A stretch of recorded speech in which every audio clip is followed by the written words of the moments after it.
Good day and welcome back to another DBZ Dokkan video. In this video we're going to be taking a look at my no item run for the third stage of the Goku Story Edition Red Zone. Like I said, honestly, no item runs are not a particular focus of mine, but sometimes when you don't have a lot of content going on or you've finally completed all of it, it's fun to do them. And I think, overall it's just a great excuse for me to whip out Dokkan, try out a new team or an old team, or just enjoy using a team. And in this case, that's what I've done. I just enjoy using the Uncontrollable Power team.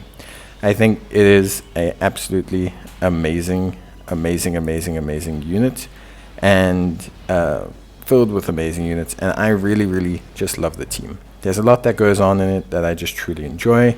I think the team itself is just a thrill to use. I love the usability of the units. I love the supports.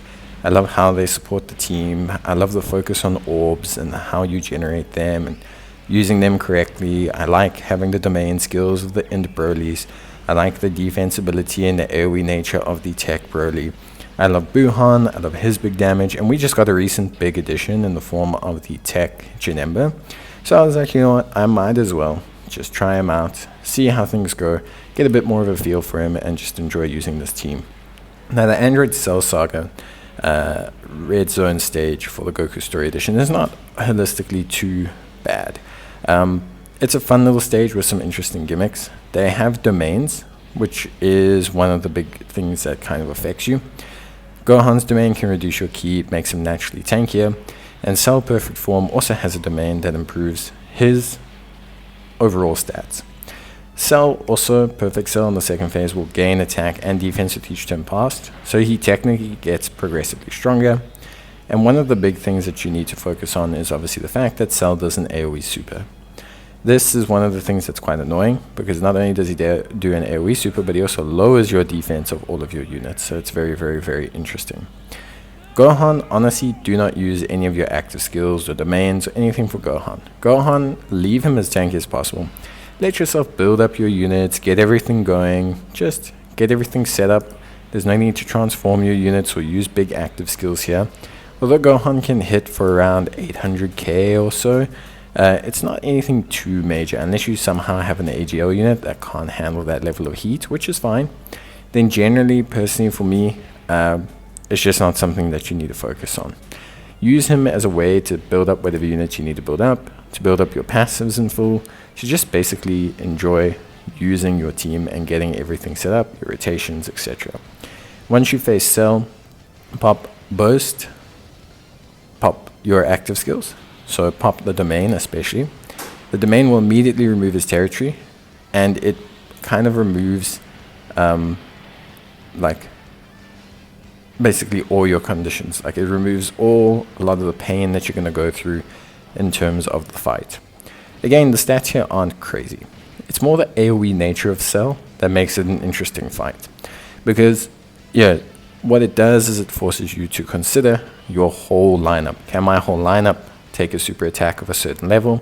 Can my whole lineup deal with their defense being lowered? Can my whole lineup handle what's coming at them?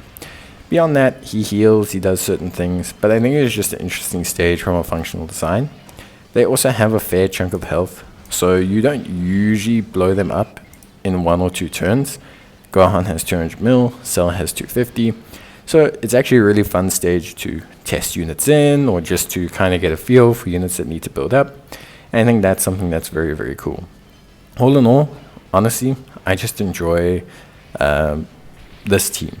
And it's an excuse to just use this team. I really like it. I think Janemba as well, incredibly good. So for me, it was just a really fun way to test out Uncontrollable Power again. They crushed the event, of course. They crush a lot of events, but it's a good level for them in terms of testing their prolonged damage, because a lot of the Uncontrollable Power strength is that they come out really strong, they're good in formidable foes and all these types of events, but testing them in events against enemies with longer health pools or larger pools of health is always a bit more fun for me. Unfortunately, this one just doesn't have the raw attack stats to be a super challenging stage for this team, but it presents some interesting challenges for players to work around. The AoE attacks, the healing, and the countering of the territory effects or skills that can really help you later on when you're looking to functionally tackle different types of content. And I think that for me is a really appealing aspect, at least on paper, of this run. It's not necessarily the hardest run, but it's a run that is fun for me to build around because I think it teaches you ways to counteract certain things you may face in other challenges. AoE attacks, territory skills, healing, etc. All in all, like I said, this team didn't really need to worry too much. So that was all stock standard. But honestly, for me, I had a really fun time. One thing you can do, which is super cool, you can seal Cell. So if you seal Cell, it will prevent almost all of his threat. So if you're looking to run a team, you're like, I don't think my team can handle the AoEs. A really fun mechanic to do is to seal him. The importance of this though is that you need to have the seal on both rotations. So you want to keep him sealed permanently. That will keep you in a safe position. But that's it from me. I hope you guys enjoyed the video. Let me know, and I will see you in the next one. Until then, take care, stay safe, and as always, have a great time. But that's it from me. Thank you guys for watching. Bye.